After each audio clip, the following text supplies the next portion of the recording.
The Justice Minister is hoping to review harassment laws next year following growing pressure for stalking to be made a specific crime, but won't be drawn on an exact date. He had already indicated they will consider stalking legislation in this term.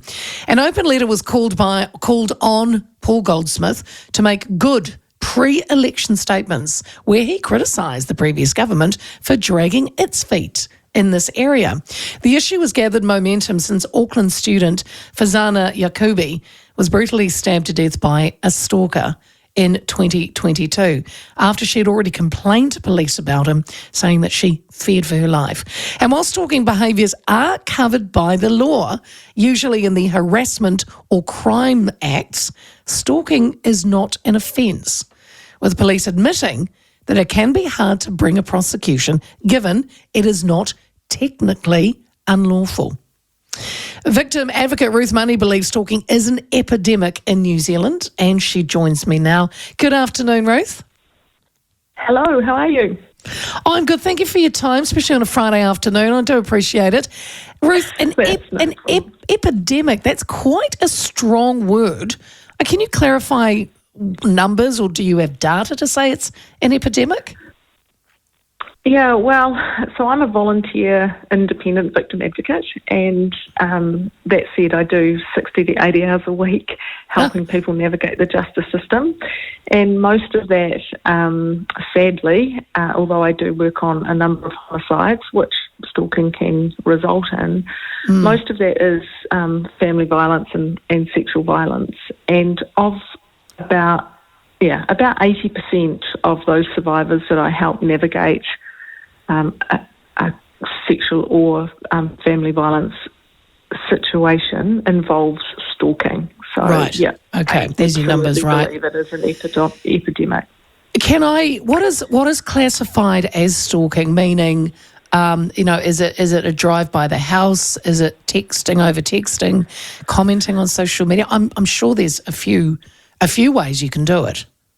Yeah, and this is a double-edged sword because it's really important that your listeners understand what goes on out there, but I get really concerned about revealing some of these crazy people's tactics because they're so easily copied. That said, I'm more than happy to answer that question. So yes, stalking can be as scary, but it's at the lower end of the spectrum, parking outside someone's house, watching them coming and going, following them to cafes, etc. Right. Terrifying, but that doesn't, at that point, isn't physical harm, right through to someone coming and knocking on your door with a knife, setting your house on fire, picking your cat up and dropping it off at various vets, saying it's malnourished or that they've just found it, so therefore you have to pay the hospitalisation and any kind of treatment that's happened at all the various vets that it's been dropped off to. Creating fake LinkedIn profiles with your name, your photo, but saying, for example, I had one nutter not so long ago who did that, put the lady's photo up, wrote her LinkedIn profile, but all of the information on the profile was how she was a prostitute, et cetera, et cetera, et cetera. And there's nothing wrong with if you want to choose to be a prostitute. This lady was a professional lady who worked in a corporate world, didn't need her clients Googling her to see that she, had this other life. So they get quite creative, and a lot of them can escalate to physical violence. They start being a keyboard warrior or start snooping around in a car, and it escalates from there. In your experience working with victims of stalking, do many think it will fade in time? I gather they're hoping the person will lose interest. So have you found some may not say anything? That's right. It's quite undisclosed, and also some of it can go unnoticed. The odd drive-by. One of the most common things some of my survivors say to me would be, "Oh, well, I thought it would stop," or "I didn't realise. I thought they were just coincidences." Yeah. So he just happened to be there too, or she just happened to be there too. But, I get very good at saying there's no such thing as a coincidence.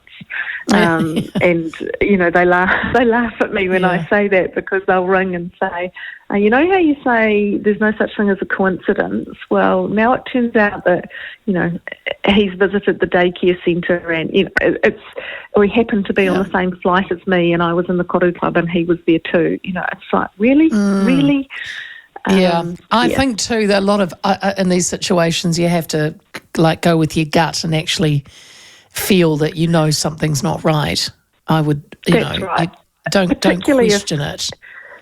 That's right, particularly if your stalker is known to you. Now, we always think that a stalker is an ex. That's not at all right. In fact, I've had a stalker who was a complete stranger. So there are people who will stalk someone who, they go into the cafe and they, are attracted to for whatever reason. They're not always known to the person who is being stalked. Quite often they are, but as you say, you need to go with your gut. That is where your brain starts, and that is, they talk about the gut brain, and that's why they call it the gut feeling. You absolutely have to think, okay, why am I feeling like I'm being watched? Because you probably are.